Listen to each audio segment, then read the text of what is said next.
Hello, mates. We have a problem with the word GrimDark. You know, uh, it turned into some kind of a technical shortcut. We talk about it like it's a recipe, a specific ratio of oil paints to mineral spirit. We see a miniature covered in filth or dirt and we just label it. But that's a comfort zone. That's safe. And real grimdark is never safe. And it isn't about being messy or dirty. It is a calculated assault on your peace of mind. So let's talk about grimdark. And to get to the soul of it, we have to look at the pillars. For example, take Caravaggio. He didn't just paint shadows. He painted the violation of the frame with his lights and shades. His lights is a spotlight on a scream.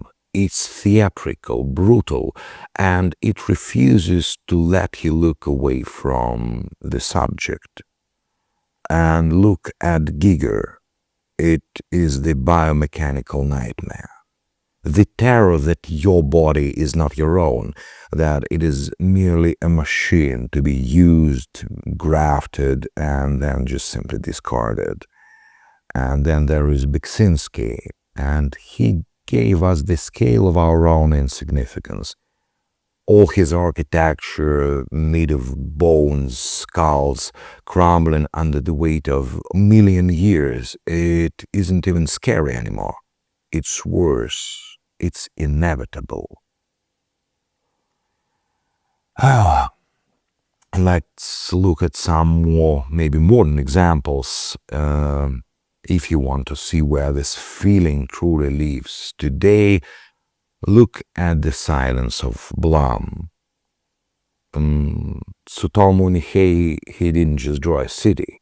He drew a mega structure that has absolutely forgotten humanity. It is an infinite cold industrial void. It is the scale of the last days that suffocate in realization that the world is just too big, too old, and too indifferent to even care if humans breathe or not.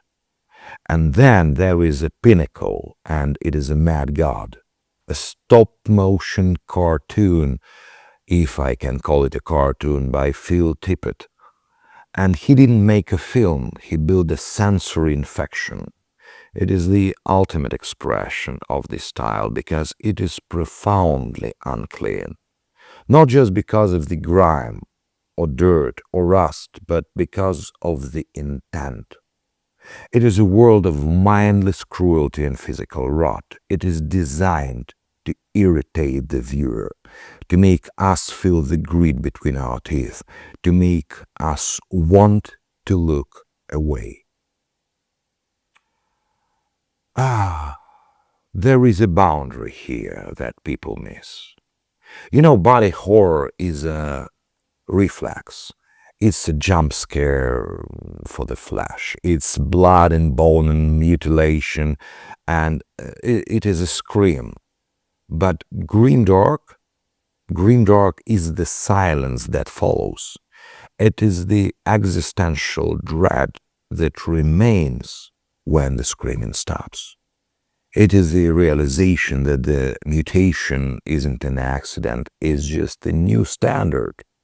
It is a world of entropy and chaos that has already won.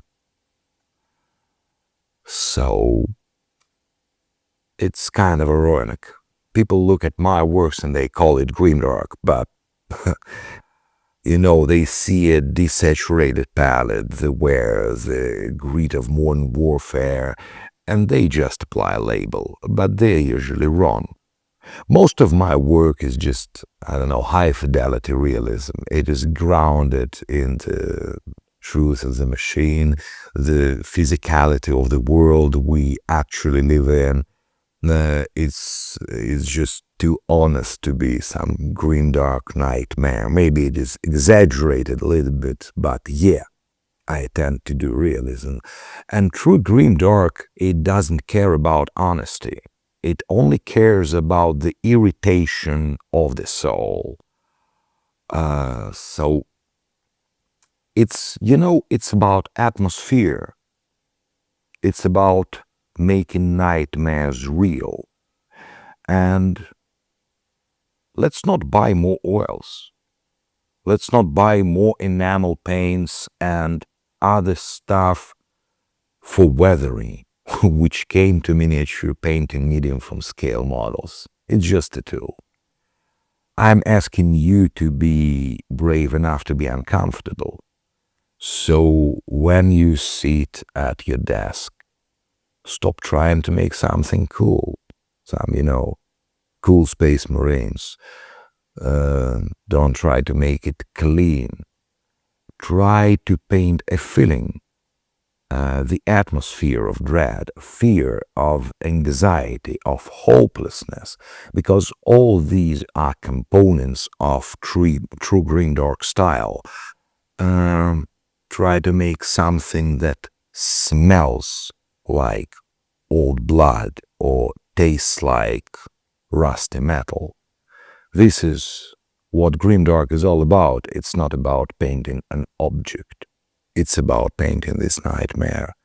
Try to irritate your viewer because that is the only way to do it right. Look at the works of GrimDark Compendium or Gardens of Hecate, or look at Mag 28. These guys really dig this topic and they do absolutely cool GrimDark pieces.